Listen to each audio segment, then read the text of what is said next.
جشن کی شام آ گئی۔ ایک تو چاندنی رات تھی۔ صحرا کی چاندنی اتنی شفاف ہوتی ہے کہ ریت کے ذرے بھی نظر آ جاتے ہیں۔ دوسرے ہزار خواہ مشعلوں نے وہاں صحرا کی رات کو دن بنا دیا تھا۔ باڈی گارڈز کا ہجوم تھا جو ایک وسیع میدان کے گرد دیواروں کی طرح کھڑا تھا۔ ایک طرف صلاح الدین ایوبی کے بیٹھنے کے لیے جو مسند رکھی گئی تھی وہ کسی بہت بڑے بادشاہ کا تخت معلوم ہوتی تھی۔ اس کے دائیں بائیں بڑے رتبوں کے مہمانوں کی نشستیں تھیں۔ اس وسیع و عریض تماشگاہ سے تھوڑی دور مہمانوں کے لیے نہایت خوبصورت خیمے نصب کیے گئے تھے۔ ان سے ہٹ کر ایک بڑا خیمہ صلاح الدین ایوبی کے لیے نصب کیا گیا تھا جہاں اسے رات بسر کرنی تھی۔ علی بن سفیان نے سورج غروب ہونے سے پہلے وہاں جا کر اس خیمے کے ارد گرد محافظ کھڑے کر دیے تھے۔ جب علی بن سفیان وہاں محافظ کھڑے کر رہا تھا، ناجی زکوئی کو آخری ہدایات دے رہا تھا۔ اس شام زکوئی کا حسن کچھ زیادہ ہی نکھر آیا تھا۔ اس کے جسم سے ایسے عطر کی بینی بینی بو اٹھ رہی تھی جس میں سحر کا تاثر تھا۔ اس نے بال اریاں کندھوں پر پھیلا دیے تھے۔ سفید کندھوں پر سیاہی مائل بورے بال زاہدوں کی نظروں کو گرفتار کرتے تھے۔ اس کا لباس اس قدر باریک تھا کہ اس کے جسم کے تمام نشیب و فراز صاف نظر آتے تھے۔ اس کے ہونٹوں پر قدرتی تبسم آدھ کھلی کلی کی مانند تھا۔ ناجی نے اسے سر سے پاؤں تک دیکھا اور کہا، صلاح الدین ایوبی پر تمہارے جسمانی حسن کا شاید اثر نہ ہو، اپنی زبان استعمال کرنا۔ وہ سبق بھولنا نہیں جو میں اتنے دنوں سے تمہیں پڑھا رہا ہوں، اور یہ بھی نہ بھولنا کہ اس کے پاس جا کر اس کی لونڈی نہ بن جانا۔ انجیر کا وہ پھول بن جانا جو درخت کی چوٹی پر نظر آتا ہے مگر درخت پر چڑھ کر دیکھو تو غائب ہو جاتا ہے۔ اسے اپنے قدموں میں بٹھا لینا۔ میں تمہیں یقین دلاتا ہوں کہ تم اس پتھر کو پانی میں تبدیل کر لو گی۔ اسی سرزمین میں کلوپترا نے سینر جیسے مرد آہن کو اپنے حسن جوانی سے پگھلا کر مصر کی ریت میں بہا دیا تھا۔ کلوپترا تم سے زیادہ خوبصورت نہیں تھی۔ میں نے تمہیں جو سبق دیے ہیں وہ کلوپترا کی چالیں تھیں، اور اس کی یہ چالیں کبھی ناکام نہیں ہو سکتی۔ زکوئی مسکرا رہی تھی اور بڑے غور سے سن رہی تھی۔ مصر کی ریت نے ایک اور کلوپترا کو حسین ناگن کی طرح جنم دیا تھا۔ مصر کی تاریخ اپنے آپ کو دہرانے والی تھی۔ سورج غروب ہو گیا تو مشعلیں جل اٹھیں۔ صلاح الدین ایوبی گھوڑے پر سوار ہو گیا۔ اس کے دائیں بائیں آگے اور پیچھے اس کے ان محافظوں کے گھوڑے تھے جو علی بن سفیان نے منتخب کیے تھے۔ اسی دستے میں سے اس نے 10 محافظ شام سے پہلے ہی یہاں لا کر صلاح الدین ایوبی کے خیمے کے ارد گرد کھڑے کر دیے تھے۔ سازوں نے دف کی آواز پر استقبالیہ دھن بجائی اور صحرا امیر مصر صلاح الدین ایوبی زندہ باد کے نعروں سے گونجنے لگا۔ ناجی نے آگے بڑھ کر استقبال کیا اور کہا، آپ کے جانثار عظمت اسلام کے پاسبان آپ کو بصر و چشم خوش آمدید کہتے ہیں۔ ان کی بےتابیاں اور بےقراریاں دیکھیے، آپ کے اشارے پر کٹ مریں گے، اور خوش آمد کے لیے اسے جتنے الفاظ یاد آئے اس نے کہہ ڈالے۔ جو ہی صلاح الدین ایوبی اپنی شاہانہ نشست پر بیٹھا، سرپٹ توڑتے گھوڑوں کی ٹاپوں کی آوازیں سنائی دیں۔ گھوڑے جب مشعلوں کی روشنی میں آئے تو سب نے دیکھا کہ 4 گھوڑے دائیں سے اور 4 بائیں سے دوڑے آ رہے تھے۔ ہر ایک پر ایک سوار تھا۔ ان کے پاس ہتھیار نہیں تھے۔ وہ ایک دوسرے کے آمنے سامنے آ رہے تھے۔ صاف ظاہر تھا کہ وہ ٹکرا جائیں گے۔ کسی کو معلوم نہیں تھا کہ وہ کیا کریں گے۔ وہ ایک دوسرے کے قریب آئے تو دونوں فریقوں کے سوار رکابوں میں پاؤں جما کر کھڑے ہو گئے۔ پھر انہوں نے لگامیں ایک ہاتھ میں کر لیں اور دوسرے بازو پھیلا دیے۔ دونوں اطراف کے گھوڑے بالکل آمنے سامنے آ گئے اور سواروں کی دونوں پارٹیاں ایک دوسرے سے الجھ گئیں۔ سواروں نے ایک دوسرے کو پکڑنے اور گھوڑے سے گرانے کی کوشش کی۔ جب گھوڑے آگے نکل گئے تو 2 سوار جو گھوڑوں سے گر پڑے تھے ریت پر کلابازیاں کھا رہے تھے۔ ایک طرف کے ایک سوار نے دوسری طرف کے دوسرے سوار کو بازو میں جکڑ کر اسے گھوڑے سے اٹھا لیا تھا اور اسے اپنے گھوڑے پر ڈال کر لے جا رہا تھا۔ ہجوم نے اس قدر شور بپا کیا کہ اپنی آواز اپنے آپ کو بھی نہیں سنائی دیتی تھی۔ یہ سوار اندھیرے میں غائب ہوئے تو دونوں طرف سے 4 اور گھوڑے آئے اور اسی طرح مقابلہ ہوا۔ اسی طرح 8 مقابلے ہوئے اور اس کے بعد شتر سوار آئے، پھر گھڑ سواروں اور شتر سواروں نے سواری کے متعدد کرتب دکھائے۔ اس کے بعد تیغ زنی اور بغیر ہتھیاروں کی لڑائی کے مظاہرے ہوئے، جن میں کئی ایک سپاہی زخمی ہو گئے۔ ایک طرف فوج کے کم و بیش 2000 آدمیوں کے لیے کھانا چنا گیا تھا اور ان سے ذرا دور صلاح الدین ایوبی اور دیگر بڑے مہمانوں کے کھانے کا انتظام تھا۔ سینکڑوں سالم دمبے اور بکرے، اونٹوں کی سالم رانیں اور ہزاروں مرغ روسٹ کیے گئے تھے۔ دیگر لوازمات کا کوئی شمار نہ تھا اور سپاہیوں کے سامنے شراب کے چھوٹے چھوٹے مشکیزیں اور سرائیاں رکھ دی گئی تھیں۔ سپاہی کھانے اور شراب پر ٹوٹ پڑے، کٹاکٹ شراب چڑھانے لگے اور مارکہ آرائی ہونے لگی۔ صلاح الدین ایوبی یہ منظر دیکھ رہا تھا اور خاموش تھا۔ اس کے چہرے پر کوئی ایسا تاثر نہیں تھا جو یہ ظاہر کرتا کہ وہ کیا سوچ رہا ہے۔ اس نے ناجی سے صرف اتنا پوچھا، 50,000 فوج میں سے آپ نے یہ سپاہی دعوت کے لیے کس طرح منتخب کیے تھے؟ کیا یہ آپ کے بدترین سپاہی ہیں؟ نہیں امیر مصر، ناجی نے غلامانہ لہجے میں جواب دیا، یہ 2000 عسکری میرے بہترین آدمی ہیں۔ آپ نے ان کے مظاہرے دیکھے ہیں، ان کی بہادری دیکھی ہے۔ میدان جنگ میں یہ جس جانبازی کا مظاہرہ کریں گے وہ آپ کو حیران کر دے گا۔ آپ ان کی بدتمیزی کو نہ دیکھیں، یہ آپ کے اشارے پر جانیں قربان کر دیں گے۔ میں انہیں کبھی کبھی کھلی چھٹی دے دیا کرتا ہوں تاکہ مرنے سے پہلے دنیا رنگ و بو سے پورا لطف اٹھا لیں۔ علی بن سفیان میں یہی وصف تھا کہ دوسروں کے دلوں کے راز جان لیتا تھا اور غیر معمولی طور پر ذہین تھا۔ وہ کچھ اور کہنے ہی لگا تھا کہ ان کے سامنے کئی اور مشعلیں روشن ہو گئیں۔ زمین پر بیش قیمت قالین بچھے ہوئے تھے۔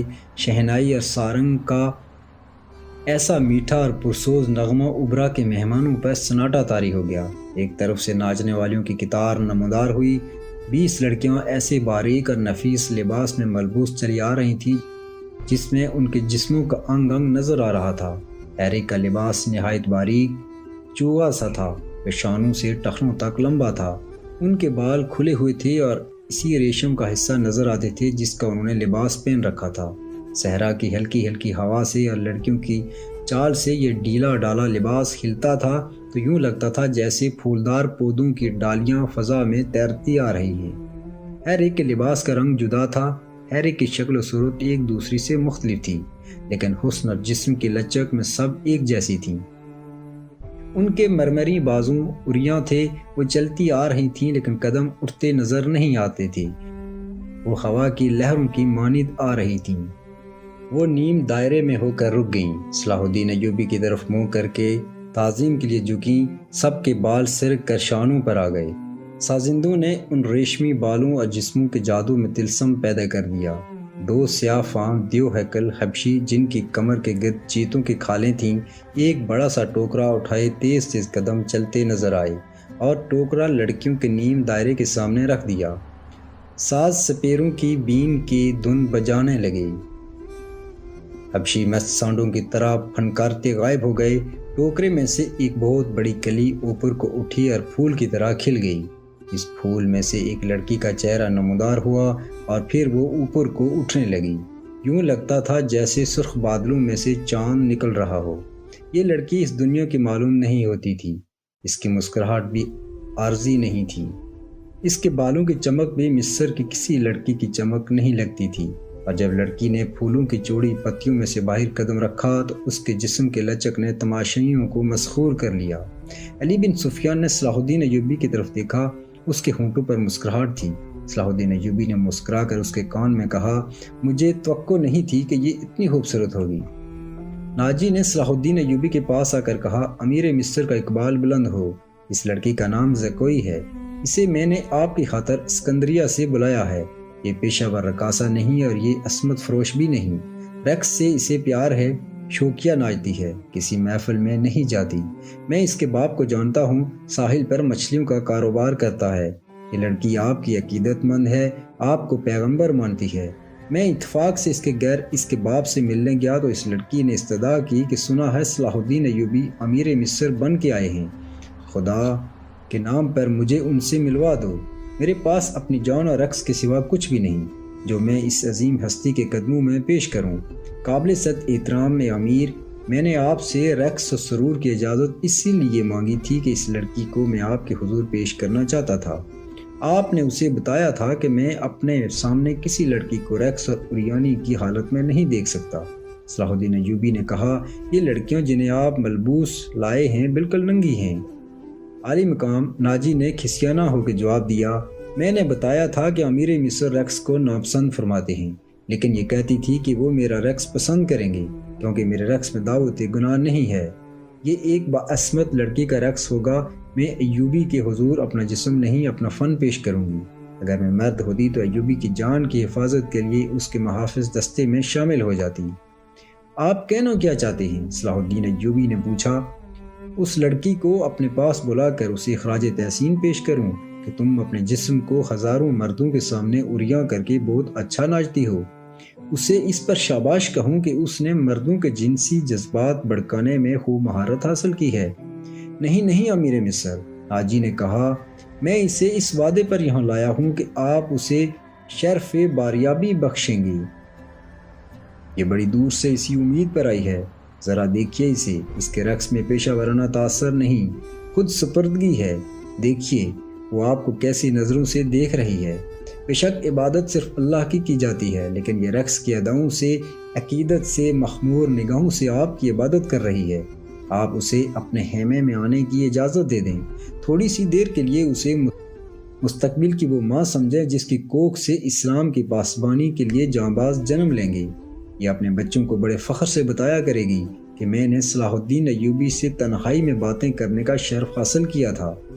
ناجی نے نہایت پراسر الفاظ اور جذباتی لب و لہجے میں صلاح الدین ایوبی سے منوا لیا کہ یہ لڑکی جسے اس نے ایک بردہ فروش سے خریدا تھا، شریف باپ کی باعصمت بیٹی ہے۔ اس نے صلاح الدین ایوبی سے کلوا لیا کہ اچھا اسے میرے خیمے میں بھیج دینا۔ زکوئی نہایت آہستہ آہستہ جسم کو بل دیتی اور بار بار صلاح الدین ایوبی کی طرف دیکھ کر مسکراتی تھی۔ باقی لڑکیاں اس کے ارد گرد تتلیوں کی طرح جیسے اڑ رہی ہوں۔ یہ اچھل کود والا رقص نہیں تھا۔ مشعلوں کی روشنی میں کبھی تو یوں لگتا تھا جیسے ہلکے نیلے شفاف پانی میں جل پریاں تیر رہی ہوں۔ چاندنی کا اپنا ایک تاثر تھا۔ صلاح الدین ایوبی کے متعلق کوئی نہیں بتا سکتا تھا کہ وہ گم سم بیٹھا کیا سوچ رہا تھا۔ ناجی کے سپاہی جو شراب پی کر ہنگامہ برپا کر رہے تھے وہ بھی جیسے مر گئے تھے۔ زمین اور آسمان پر وجد طاری تھا۔ ناجی اپنی کامیابی پر بے حد مسرور تھا اور رات گزرتی جا رہی تھی۔ نصف شب کے بعد جب صلاح الدین ایوبی اس خوشنما خیمے میں داخل ہوا جو ناجی نے اس کے لیے نصب کرایا تھا، اندر اس نے قالین بچھا دیے تھے۔ پلنگ پر چیتے کی کھال کی مانند پلنگ پوش تھا۔ فانوس جو رکھوایا تھا اس کی ہلکی نیلی روشنی صحرا کی شفاف چاندنی کی مانند تھی اور اندر کی فضا ترویز تھی۔ خیمے کے اندر ریشمی پردے آویزاں تھی۔ ناجی صلاح الدین ایوبی کے ساتھ خیمے میں گیا اور پوچھا، اسے ذرا سی دیر کے لیے بھیج دوں؟ میں وعدہ خلافی سے بہت ڈرتا ہوں۔ بھیج دو، صلاح الدین ایوبی نے کہا اور ناجی ہرن کی طرح چوکڑیاں برتا خیمے سے نکل گیا۔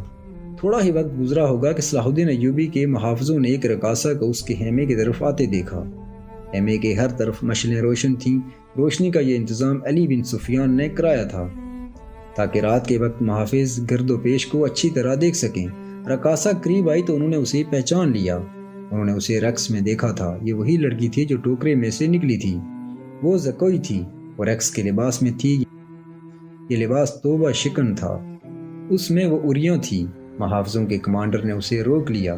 زکوئی نے اسے بتایا کہ اسے امیر مصر صلاح الدین ایوبی نے بلایا ہے۔ کمانڈر نے اسے بتایا کہ یہ ان امیروں میں سے نہیں جو تم جیسی فاحشہ لڑکیوں کے ساتھ راتیں گزارتے ہیں، آپ ان سے پوچھ لیں۔ زکوئی نے کہا، میں بن بلائے آنے کی جرات نہیں کر سکتی۔ ان کا بلاوا تمہیں کس طرح ملا؟ کمانڈر نے پوچھا۔ سالار ناجی نے کہا ہے کہ تمہیں امیر مصر بلاتے ہیں۔ زکوئی نے کہا، آپ کہتے ہیں تو میں واپس چلی جاتی ہوں۔ امیر نے جواب طلبی کی تو خود بھگت لینا۔ کمانڈر تسلیم نہیں کر سکتا تھا کہ صلاح الدین ایوبی نے اپنی خوابگاہ میں ایک رقاصہ کو بلایا ہے۔ وہ ایوبی کے کردار سے واقف تھا، اس کے اس حکم سے بھی واقف تھا کہ ناچنے گانے والیوں سے تعلق رکھنے والے کو 100 درے لگائے جائیں گے۔ کمانڈر شش و پنج میں پڑ گیا۔ سوچ کر اس نے جرأت کیا صلاح الدین ایوبی کے خیمے میں چلا گیا۔ ایوبی اندر ٹہل رہا تھا۔ کمانڈر نے ڈرتے ڈرتے کہا کہ باہر ایک رقاصہ کھڑی ہے، کہتی ہے کہ حضور نے اسے بلایا ہے۔ صلاح الدین ایوبی نے کہا، ہاں اسے اندر بھیج دو۔ کمانڈر باہر نکلا اور زکوئی کو اندر بھیج دیا۔ محافظوں کو توقع تھی کہ ان کا امیر اور سالار اعظم اس لڑکی کو باہر نکال دے گا۔ وہ سب اس کی گرجدار آواز سننے کے لیے تیار ہو گئے، مگر انہیں ایسی کوئی آواز سنائی نہ دی۔ رات گزرتی جا رہی تھی، اندر سے دھیمی دھیمی باتوں کی آوازیں سنائی دینے لگیں۔ محافظ دستے کا کمانڈر بے قراری کے عالم میں ادھر ادھر ٹہلنے لگا۔ ایک محافظ نے اسے کہا، کیا یہ حکم صرف ہمارے لیے ہے کہ کسی فاحشہ کے ساتھ تعلق رکھنا جرم ہے؟ ہاں، اس نے جواب دیا، حکم صرف ماتحتوں کے لیے اور قانون صرف رعایا کے لیے ہوتے ہیں۔ امیر مصر کو درے نہیں لگائے جا سکتے۔ بادشاہوں کا کوئی کردار نہیں ہوتا۔ کمانڈر دیے تھے وہ حشاشین کے کبھی وہم و گماں میں بھی نہ آئے ہوں گے۔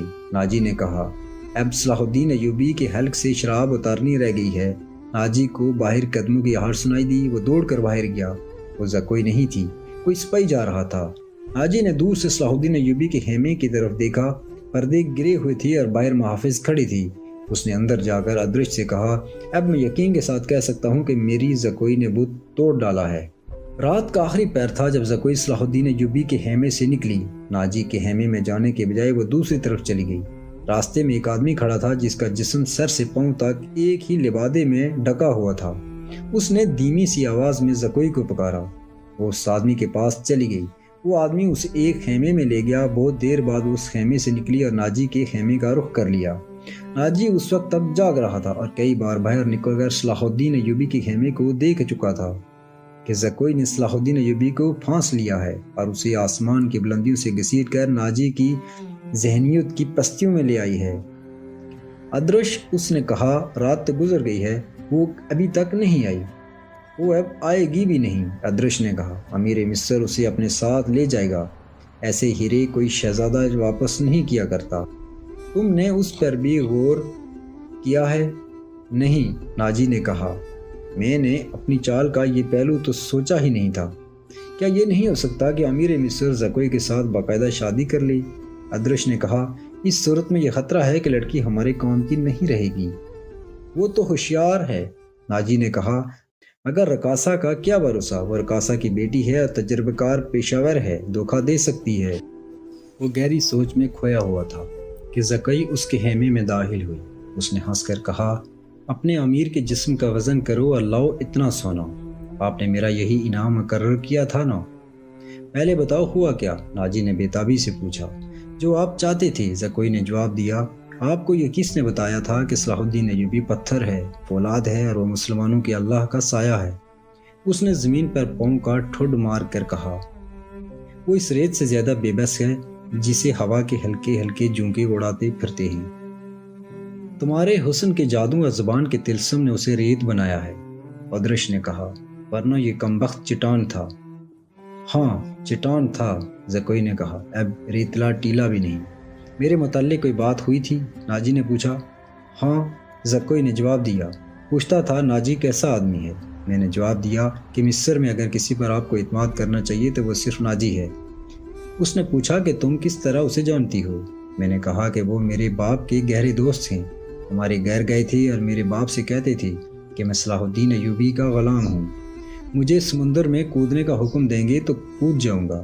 پھر اس نے مجھ سے پوچھا کہ تم باسمت لڑکی ہو؟ میں نے کہا کہ میں آپ کی لونڈی ہوں، آپ کا ہر حکم سر آنکھوں پر۔ کہنے لگا کچھ دیر میرے پاس بیٹھو۔ میں اس کے پاس بیٹھ گئی۔ پھر وہ اگر پتھر تھا تو موم ہو گیا اور میں نے موم کو اپنے سانچے میں ڈال لیا۔ اس سے رخصت ہونے لگی تو اس نے مجھ سے معافی مانگی۔ کہنے لگا میں نے زندگی میں پہلا گناہ کیا ہے۔ میں نے کہا یہ گناہ نہیں، آپ نے میرے ساتھ دھوکہ نہیں کیا، زبردستی نہیں کی، مجھے بادشاہوں کی طرح حکم دے کر نہیں بلایا، میں خود آئی تھی، پھر بھی آؤں گی۔ لڑکی نے ہر ایک بات اس طرح کھل کر سنائی جس طرح اس کا جسم عریاں تھا۔ ناجی نے جوش مسرت سے اسے اپنے بازو میں لے لیا۔ ادرش زکوئی کو خراج تحسین اور ناجی کو مبارکباد پیش کر کے خیمے سے نکل گیا۔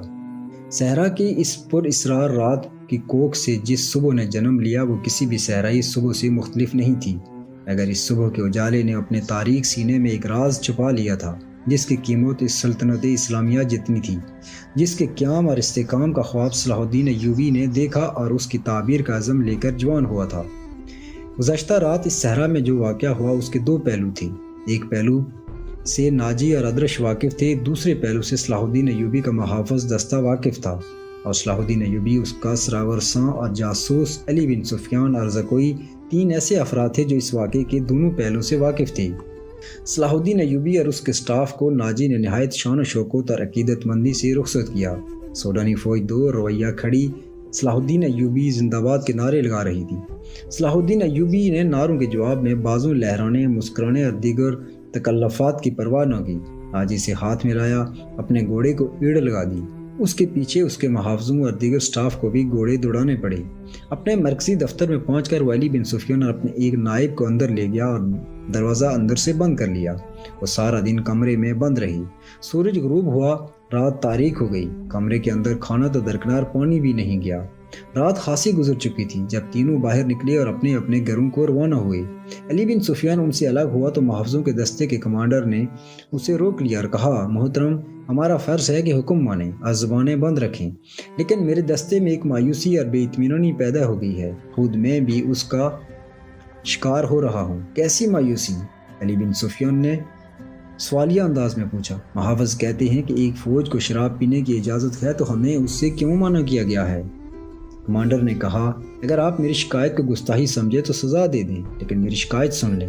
ہم اپنے امیر کو خدا کا برگزیدہ انسان سمجھتے تھے اور اس پر دل و جان سے فدا تھے، مگر رات اس کے خیمے میں ایک رقاصہ گئی تھی۔ علی بن سفیان نے اس کی بات پوری کرتے ہوئے کہا، تم نے کوئی گستاخی نہیں کی۔ گناہ امیر کرے یا غلام، سزا میں کوئی فرق نہیں۔ گناہ بہرحال گناہ ہے۔ میں تمہیں یقین دلاتا ہوں کہ رقاصہ اور امیر مصر کی خفیہ ملاقات کے ساتھ گناہ کا کوئی تعلق نہیں تھا۔ تو پھر یہ کیا تھا؟ ابھی نہیں بتاؤں گا۔ آہستہ آہستہ وقت گزرنے کے ساتھ ساتھ تم سب کو معلوم ہو جائے گا کہ رات کیا ہوا تھا۔ اس نے کمانڈر کے کندھے پر ہاتھ رکھ کر کہا، میری بات غور سے سنو عامر بن صالح، تم پرانے عسکری ہو، اچھی طرح جانتے ہو کہ فوج اور فوج کے سربراہوں کے کچھ راز ہوتے ہیں جن کی حفاظت ہم سب کا فرض ہے۔ رقاصہ کا امیر مصر کے خیمے میں جانا بھی ایک راز ہے۔ اپنے جانبازوں کو کسی شک میں نہ پڑنے دو اور کسی سے ذکر تک نہ ہو کہ رات کیا ہوا تھا۔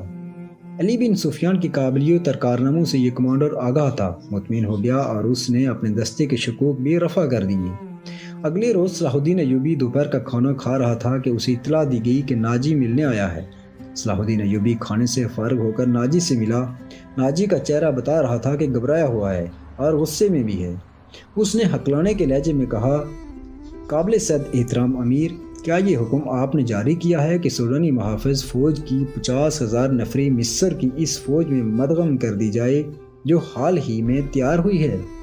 ہاں ناجی، صلاح الدین ایوبی نے تحمل سے جواب دیا، میں نے کل سارا دن اور رات کا کچھ حصہ صرف کر کے اور بڑی گہری سوچ وچار کے بعد یہ فیصلہ تحریر کیا ہے کہ جس فوج کے تم سالار ہو اسے مصر کی فوج میں اس طرح مدغم کر دیا جائے کہ ہر دستے میں سوڈانیوں کی نفری صرف 10% ہو، اور تمہیں یہ حکم بھی مل چکا ہوگا کہ تم اب اس فوج کے سالار نہیں ہوگے، تم فوج کے مرکزی دفتر میں آ جاؤ گے۔ عالی مقام، ناجی نے کہا، مجھے کس جرم کی سزا دی جا رہی ہے؟ اگر تمہیں یہ فیصلہ پسند نہیں تو فوج سے الگ ہو جاؤ، صلاح الدین ایوبی نے کہا۔ معلوم ہوتا ہے میرے خلاف سازش کی گئی ہے، ناجی نے کہا۔ آپ کے بلند دماغ اور گہری نظر کو چھان بین کر لینی چاہیے۔ مرکز میں میرے بہت سے دشمن ہیں میرے دوست، صلاح الدین ایوبی نے کہا۔ میں نے یہ فیصلہ صرف اس لیے کیا ہے کہ میری انتظامیہ اور فوج سے سازشوں کا خطرہ ہمیشہ کے لیے نکل جائے، اور میں نے یہ فیصلہ اس لیے کیا ہے کہ فوج میں کسی کا عہدہ کتنا ہی اونچا کیوں نہ ہو اور کتنا ہی ادنا کیوں نہ ہو، وہ شراب نہ پیے، ہلڑ بازی نہ کرے اور فوجی جشنوں میں ناچ گانے نہ ہوں۔ لیکن عالیجاہ، ناجی نے کہا، میں نے حضور سے اجازت لے لی تھی، اور میں نے شراب ناچ گانے کی اجازت صرف اس لیے دی تھی کہ اس فوج کو اس کی اصل حالت میں دیکھ سکوں جسے تم ملت اسلامیہ کی فوج کہتے ہو۔ یہ بات ناجی کے خفیہ حرم میں بھی پہنچ گئی تھی کہ زکوئی کو امیر مصر نے رات بھر کا شرف باریابی بخشا ہے۔ زکوئی کے خلاف حسد کی آگ پہلے ہی پھیلی ہوئی تھی، اسے آئے ابھی تھوڑا عرصہ گزرا تھا لیکن ناجی پہلے روز سے ہی اسے اپنے ساتھ رکھنے لگا تھا۔ اسے ذرا سی دیر کے لیے بھی اپنے اس حرم میں نہیں جانے دیا تھا جہاں اس کے دل پسند ناچنے والی جوان لڑکیاں رہتی تھیں۔ زکوئی کو اس نے الگ کمرہ دیا تھا۔ انہیں یہ تو معلوم نہ تھا کہ ناجی اسے صلاح الدین ایوبی کو موم کرنے کی ٹریننگ دے رہا ہے اور وہ کسی بہت بڑے تخریبی منصوبے پر کام کر رہا ہے۔ یہ رقاصائیں یہ دیکھ کر جل بن گئی تھیں کہ زکوئی نے ناجی پر قبضہ کر لیا ہے اور اس کے دل میں ان کے خلاف نفرت پیدا کر دی ہے۔ حرم کی 2 لڑکیاں زکوئی کو ٹھکانے لگانے کی سوچتی رہتی تھیں۔ اب انہوں نے دیکھا کہ زکوئی کو امیر مصر نے بھی اتنا پسند کیا ہے کہ اسے رات بھر اپنے خیمے میں رکھا ہے تو وہ پاگل ہی ہو گئی۔ اسے ٹھکانے لگانے کا واحد طریقہ قتل تھا۔ قتل کے 2 ہی طریقے ہو سکتے تھے، زہر یا کرائے کا قاتل جو اسے سوتے میں قتل کر رہے۔ دونوں طریقے ممکن نہیں تھے کیونکہ زکوئی باہر نہیں نکلتی تھی یا زہر دینے کے لیے اس تک رسائی نہیں ہو سکتی۔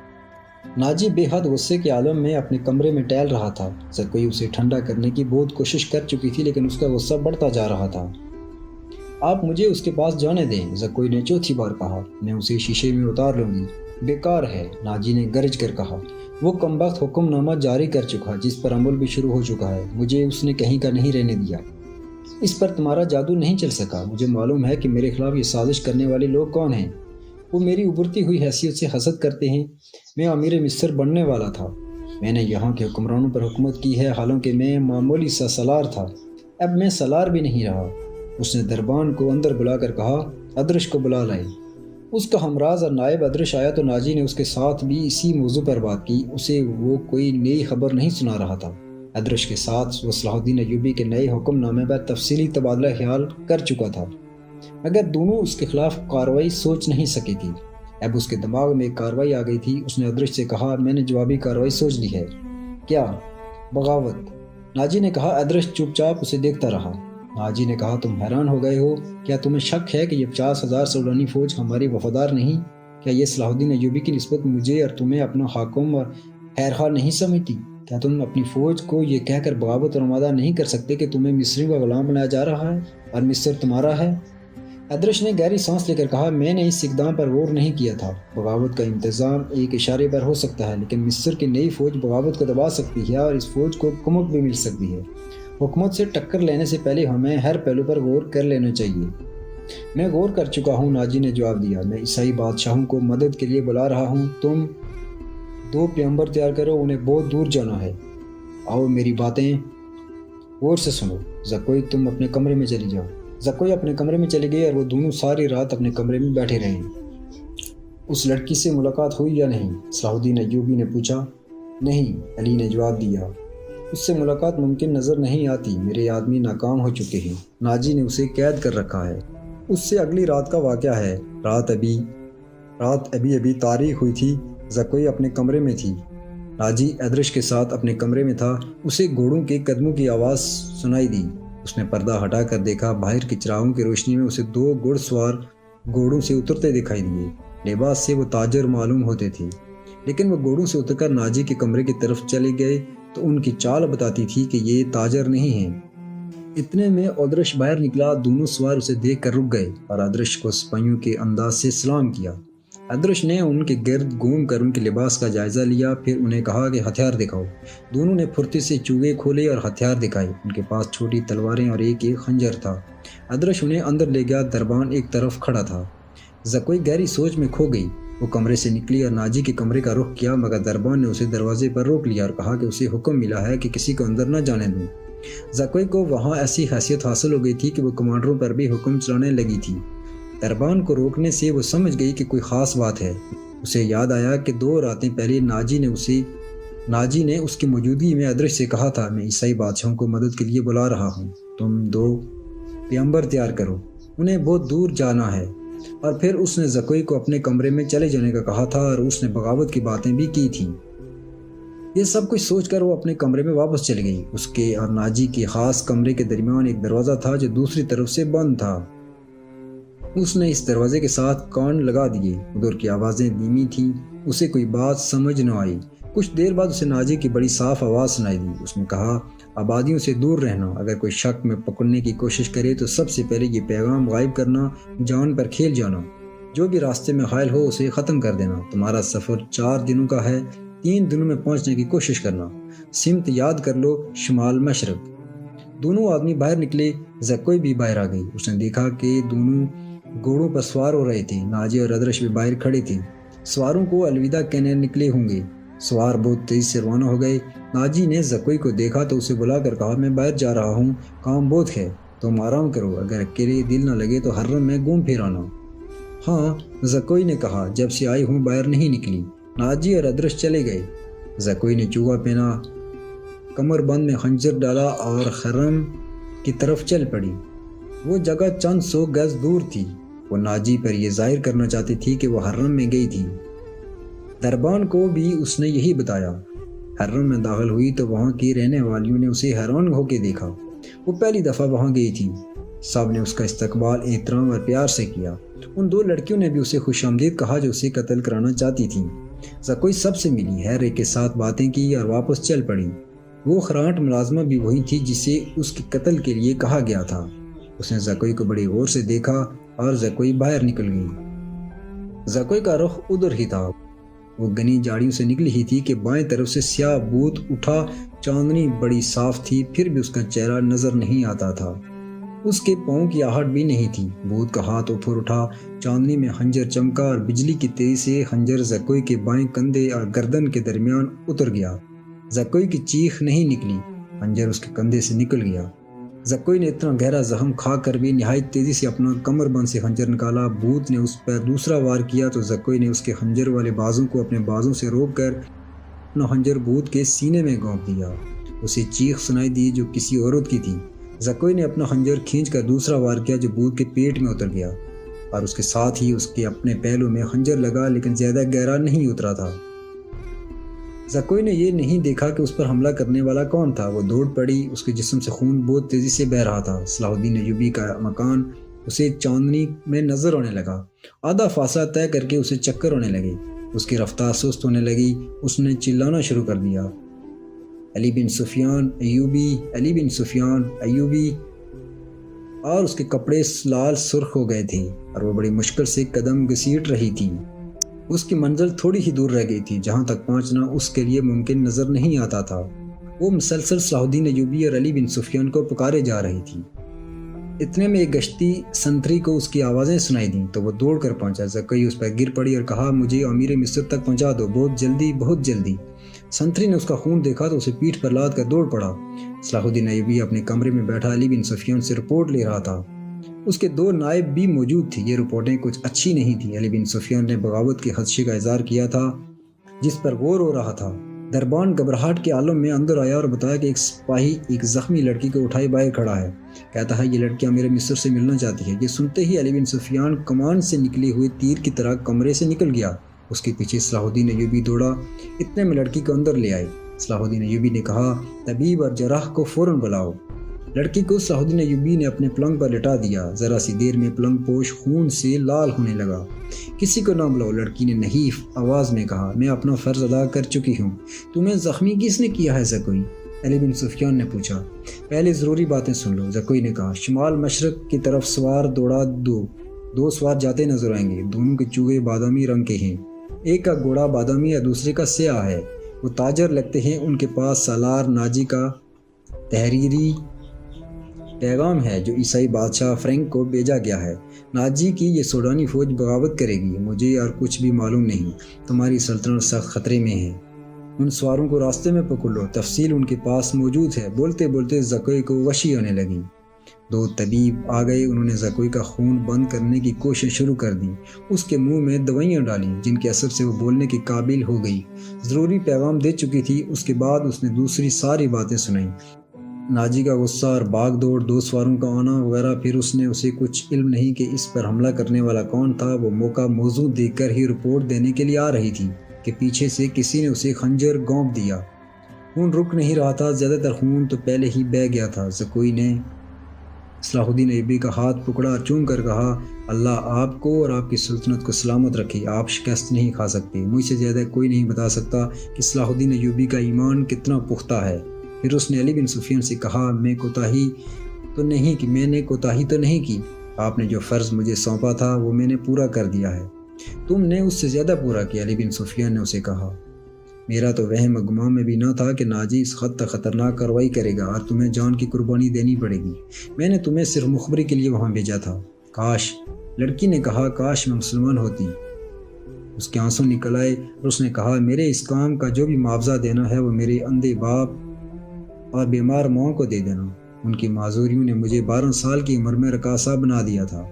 زکوئی کا سیر ایک طرف ڈھلک گیا تھا اور ایسے لگ رہا تھا جیسے وہ مسکرا رہی ہو۔ طبیب نے نبض پر ہاتھ رکھا اور صلاح الدین ایوبی کی طرف دیکھ کر سر ہلایا۔ زکوئی کی روح اس کے جسم سے آزاد ہو چکی تھی۔ صلاح الدین ایوبی نے کہا، یہ کسی بھی مذہب کی تھی، اسے پورے اعزاز کے ساتھ دفن کرو۔ اس نے اسلام کے لیے جان قربان کی ہے، یہ ہمیں دھوکہ بھی دے سکتی تھی۔